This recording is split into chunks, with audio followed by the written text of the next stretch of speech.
we have been able to increase our profitability by 105% to go up to 678 crores. We have reached the disbursement target of 22,508, and our per employee business is almost touching 398 crores, which is highest in the country. The return on the average asset and cost income ratio are one of the best in the financial system of the country. We are giving new products to the infrastructure sector like direct lending, refinance, takeout finance scheme, credit enhancement scheme, which are not being given by any other institution into India. So our aim is to provide the funds to the infrastructure sector at a very low cost and with all the convenience that is possible. And now for this year, we have an ambitious target of going up to 40,000 crore of the disbursement cumulatively, which means almost 80% growth which we are achieving, which we are aiming for. To achieve this, we are going to raise the funds. The government has given approval to raise about 10,000 crore tax-free bonds. We have a line of credit of 240 million with the ADB, another 1,000 crore from LIC, and we expect another 2,000 crore flow of the money to come from repayment of the loans and interest.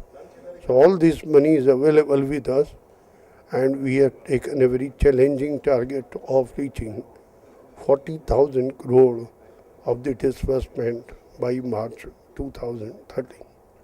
Well, the AP is one of our most important, center, where we have lot of projects from the road, from the power, also from airport and other sector. And we expect that AP share will continue to be a significant share into our business.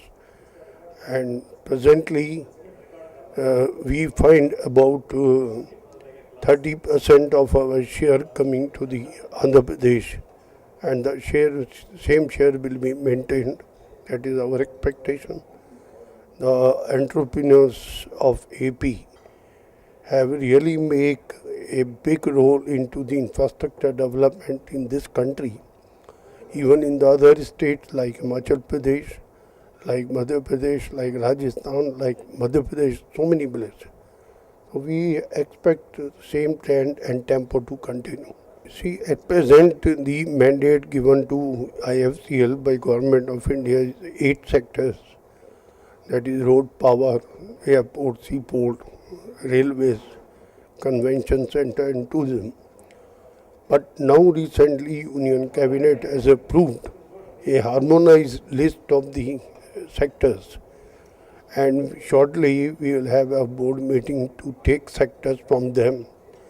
Already we have added warehousing, cold storage and fertilizer industry into our sector, and with new sectors coming up, our aim will be to broad base our financing to as many sectors as possible. But our priority for the PPP, that is public-private partnership, will continue. We would like to promote that sector, and our 80% lending will continue to be to PPP sector and not exceeding 20% to the private or non-PPP sector for that.